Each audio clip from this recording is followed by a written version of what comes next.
Hey, it's Adam Grant from Work Life, a podcast from TED. This episode is brought to you by Freshworks. Freshworks believes that complexity is the enemy of efficiency. So stop wrestling with bloated, expensive service software that takes forever to implement an update, where ROI is someday, not today. You've been overcharged and underserved for way too long. Uncomplicate with Freshservice for IT and Freshdesk for customer support. And with Freshworks AI-assisted service software, you'll work smarter, not harder. Freshworks uncomplicates. Learn more at freshworks.com. It's Saturday the 19th of July. I'm Ciara Evans, and this was a week that saw a secret scheme revealed after a Super Injunction was lifted. Bad news on the economy, Donald Trump trying failed to shut down Epstein rumours, and Emmy delight for the cast of Adolescence. Grab a cup of something hot, put up your feet, and get up to speed on the 7 biggest stories of the week. This is the Standout 7 from the Smart 7. It's news, but not the news. The government revealed on Tuesday that there's been a secret scheme in operation which has seen thousands of Afghans move to the UK after a data leak put them at risk. Back in February 2022, a list of 19,000 Afghans who had applied to move to the UK after the Taliban seized power in Afghanistan was leaked in error. It took until August 2023 before the UK government became aware of it, and then they began the scheme, which was kept secret by a super injunction until a High Court judge ordered it removed on Tuesday. Secretary of Defence John Healey delivered a statement and an apology in the comments. It may have occurred 3 years ago under the previous government, but to all those whose information was compromised, I offer a sincere apology today on behalf of the British government. It's unprecedented for the government to use a super injunction to prevent reporting on a scheme that could have cost over £2 billion, but the Labour government wasn't told of its existence until after the election. In an unusual show of solidarity, Tory Shadow Defence Secretary James Cartledge was also prepared to apologise on the record. This data leak should never have happened and was an unacceptable breach of all relevant data protocols.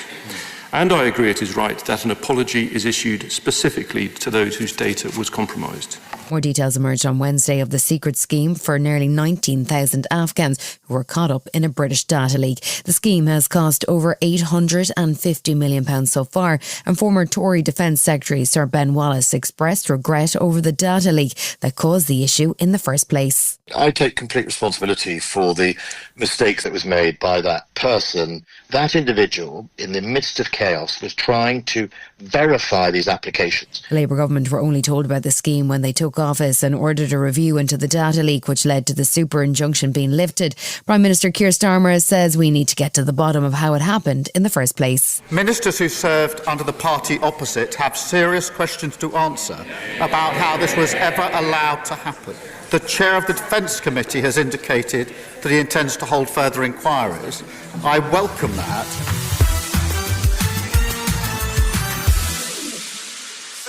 Chancellor Rachel Reeves has been in the spotlight a lot recently between the welfare bill and the UK's stuttering growth, but Tuesday saw her address city bosses at the Mansion House. She said she's focused on growth and her new target is red tape. She also said there were too many financial rules and too much red tape, which are acting as a boot on the neck of business, and it risks choking off innovation in the UK if bold steps aren't taken to reform things. She was keen to emphasise the difference that Labour have already made to the UK's growth prospects. The Prime Minister and I and this government remain committed to our non-negotiable fiscal rules. The stability that we have restored is already delivering, reducing the cost of mortgages, real wages up by more in the first 10 months of this Labour government than they increased by in the first 10 years of the previous Conservative government. Andrew Griffith is the Tory Shadow Business and Trade Secretary, and he says that the shadow of the 2008 financial crash can continue to impact on people looking to get on the property ladder. Post-2008, the whole regulatory establishment was too cautious, and it is really having a problem with people getting onto the housing ladder. So I support that. The mortgage guarantee scheme, that's a good scheme. It does help people. It's not the only answer to housing, because if you're not building homes, then obviously that's going to have an impact as well. Wednesday saw the UK's inflation rate rise in June, surprising markets and the Bank of England, who had expected it to remain stable. The inflation rate rose to 3.6%, driven in part by the price of fuel and food. It makes for a difficult difficult economic picture for the government as growth has declined in the last 2 months and tax rises in the budget seem to be increasingly likely.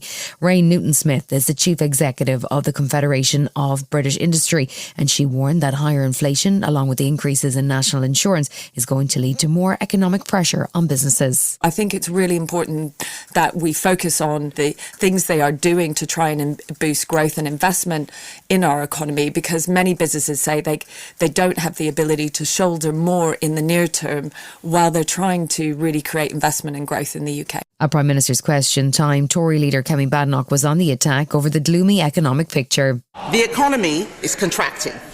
Inflation, highest in the G7. Unemployment, up every month under this government. The Labour Party should be ashamed of what it is doing to the country. This week saw Prime Minister Keir Starmer move to tighten his grip on the Labour Party after the recent welfare bill rebellion. Wednesday saw 4 MPs lose the whip for what was described as repeated breaches of discipline, while 3 more MPs from the Rebel Alliance lost the government trade envoy roles. Almost 50 backbenchers voted against the government over the welfare bill, despite a string of last-minute concessions, and there was immediate criticism of the disciplinary action. Backbench MPs told The Guardian that the move made the government look brittle and wouldn't make any difference.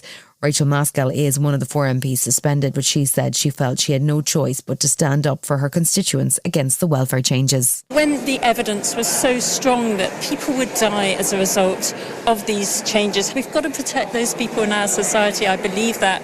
So I could not have on my conscience something where we know that people would take their own lives if they had insufficiency. The government announced a major change on Thursday to elections in the United Kingdom, as those aged 16 and 17 will now be able to vote. Wales and Scotland already permitted under 16 voting for some elections, but a nationwide mandate for teens is the biggest change since 1969, when the voting age was lowered from 21 to 18. Prime Minister Keir Starmer said if teenagers are able to join the army, then it makes sense that they should be able to express their democratic rights. I think it's really important that 16 and 17-year-olds have the vote. They're old enough to pay taxes, and I think if you pay in, you should have the opportunity to say what you want your money spent on. There's some concern in Labour ranks that the change could see an increase in voting for the Greens and marginal parties on either the left or far right. However, the numbers are small compared to the overall population. Opposition parties weren't happy, with Reform accusing the government of trying to rig the system, and the Tories demanding a full statement from the Minister for Democracy, Roshanara Ali, who wasn't too worried. This government was elected on a manifesto that committed to granting 16-year-olds the right to vote. So can I remind the honourable gentleman that his party lost the general election? It's no wonder that the party opposite are scared of the electorate.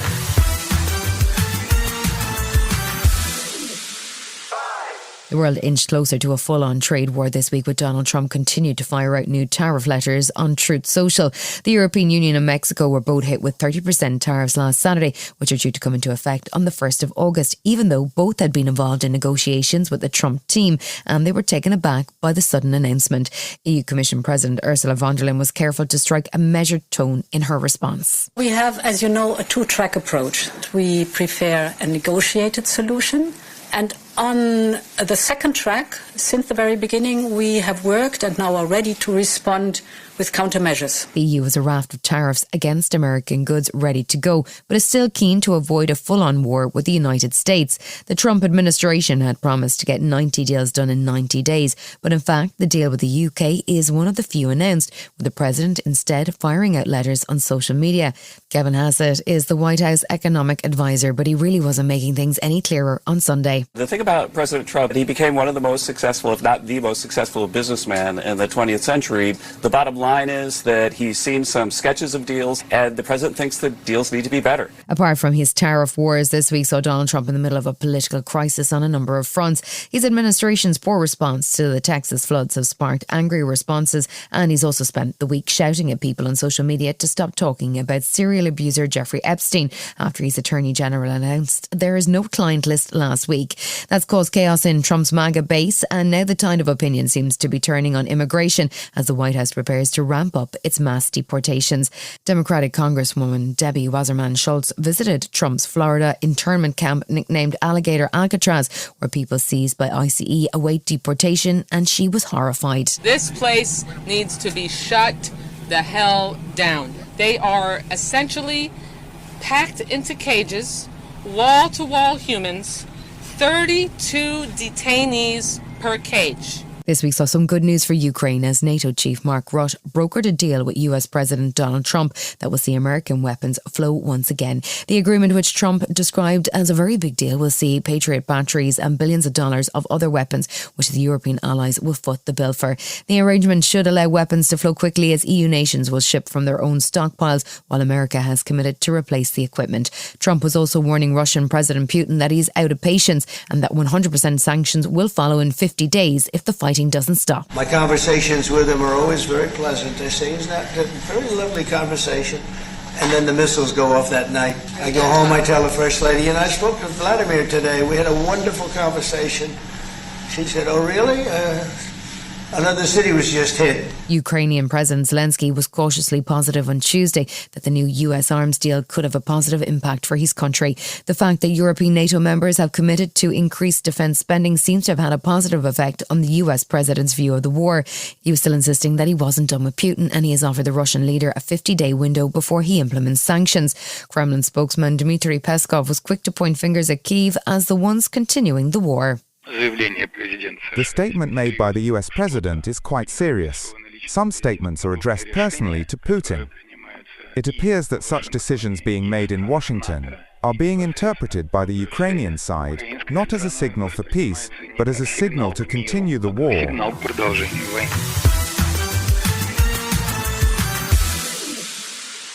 The Labour government's deal-making team has been busy signing off all kinds of new agreements with partners all over the world, including the US and the EU. Thursday saw another visit from a European leader, hot on the heels of French President Macron. German Chancellor Friedrich Merz was in the UK to sign a new treaty. The Kensington Treaty is the first signed between England and Germany since the Second World War, and the signing ceremony took place at the Victoria and Albert Museum. The aim is to deepen defence cooperation and tackle illegal immigration, although Chancellor Merz did mention that he deplores Brexit. Security is the thread running through the treaty. Ultimately, this means that we assure each other that we're going to assist one another in case of an armed attack. Prime Minister Keir Starmer was keen to support a new trilateral access between London, Berlin and Paris and emphasise the importance of the moment. A historic treaty committing not only to our mutual defence, but also to maximise the benefits of our defence spending in the shape of more jobs, more growth and more security. Still to come on the Standout 7 in association with Metro. Adolescence cleans up at the Emmy nominations and tributes to a 60s star who went viral. Right after this. Did you know Tide has been upgraded to provide an even better clean in cold water? Tide is specifically designed to fight any stain you throw at it, even in cold. Butter? Yep. Chocolate ice cream? Sure thing. Barbecue sauce? Tide's got you covered. You don't need to use warm water. Additionally, Tide Pods let you confidently fight tough stains with new ColdZyme technology. Just remember, if it's gotta be clean, it's gotta be Tide. Welcome back. The BBC was back in the bad books on Monday, just weeks after the Glastonbury chanting drama that saw Avon and Somerset Police launch an investigation. This time the issue was around presenter misbehaviour as the report of the investigation into MasterChef host Greg Wallace was published. It upheld 45 complaints against the presenter, prompting Wallace to apologise, saying he was deeply sorry for any distress and insists that he never set out to harm or humiliate. He was sacked, and Downing Street welcomed the fact that the BBC had severed ties with the presenter, although there is a new series of MasterChef featuring Greg that does not as of yet have an on-air date. His co-star John Torode was also sacked over an accusation of use of racist language. Culture Secretary Lisa Nandy wasn't letting the corporation off the hook though. It is important that the BBC has acknowledged that there have been a series of catastrophic failures. I am pleased that there has been progress, but as the BBC itself has recognised, there is more that has to be done.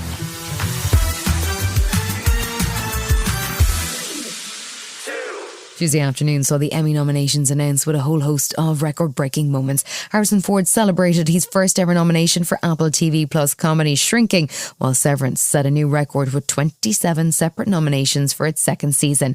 There were two shows not far behind, as Seth Rogen's The Studio picked up 23 nominations, beating Ted Lasso's record for a comedy, and Colin Farrell's The Penguin got 24 nominations, including one for Colin himself. The surprise package was British Netflix drama Adolescence, which picked up an amazing 13 nominations, including a first for Stephen Graham, and set a record as Owen Cooper becoming the youngest actor ever nominated in his category.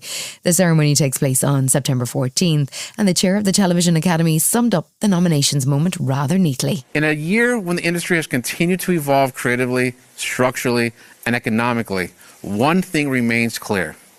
Powerful performances and compelling stories still cut through.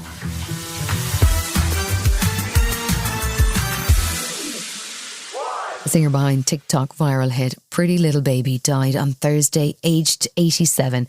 Connie Francis was the biggest selling female artist in the world back in the 1960s, with songs like Stupid Cupid, Who's Sorry Now, and Pretty Little Baby all topping the charts. She was also the first woman to ever top the Billboard Hot 100 with her hit Everybody's Somebody's Fool. She went unexpectedly viral in the last few months as stars, including Kim Kardashian and Kylie Jenner, lip-synced to her hit, racking up hundreds of millions of views. She was surprised and delighted, particularly because the song was a B-side and she didn't even remember it at first, but she was proud of her legacy and keen to encourage today's stars to make their fame count. Rest in peace, Connie. I think they should try to be role models. That's what I tried to be. I don't think there was a lonely teenager in all of America because of American Bandstand. And that's what I would suggest that they do, is to become a role model for other teenagers. You've been listening to The Smart 7. We'll be back tomorrow at 7 a.m. Hit that follow button and have a great day. Give us 7 minutes, we'll give you the world. The McDonald's Snack Wrap is back. You brought it back. Ranch Snack Wrap. Spicy Snack Wrap. You broke the internet. For a snack. Snack Wrap is back. Ba-da-ba-ba-ba.